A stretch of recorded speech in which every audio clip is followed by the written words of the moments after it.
గ్రామ పంచాయతీలోకి వచ్చేటప్పటికి bleaching powder కొనడానికి కూడా డబ్బులు లేవు. ఇది సత్యం అధ్యక్ష. ఇది ఏమైపోయిందంటే కరిమింగిన వెలగపండులా అయిపోయింది.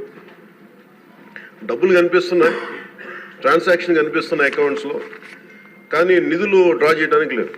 దీని మీద ప్రత్యేకించి ఇది ఒక క్వశ్చన్ వల్ల కాదు అధ్యక్ష, దీని మీద గౌరవ సభ్యులందరికీ కూడా నేను తెలియజేసుకునేది, దీని మీద ప్రత్యేకించి ఒక 4-5 గంటల సెషన్ జరగాలి అధ్యక్ష.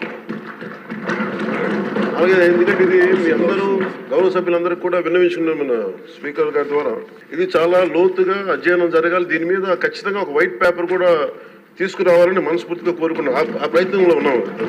గౌరవ సభ్యులందరూ తెలియజేస్తున్నాం అధ్యక్షుల ద్వారా. సో 2019 నుండి 24 ఇప్పుడు దాకా 15th ఫైనాన్స్ కమిషన్ సంబంధించినంత వరకు 5,251 కోట్లు గ్రామ పంచాయతీల అకౌంట్లో పడ్డాయి. అలాగే 14వ ఫైనాన్స్ కమిషన్ సంబంధించి 2,336 కోట్లు అకౌంట్లో పడ్డాయి సార్.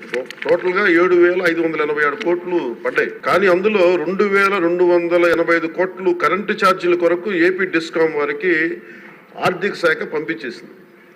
దీనికి గౌరవ సభ్యులు అడిగారు, దీనికి ఎవరు అనుమతి తీసుకున్నారని. ఎవరు అనుమతి తీసుకోలేదు, వాళ్ళ ఇష్టారాజ్యం, వాళ్ళు తీసేసుకున్నారు.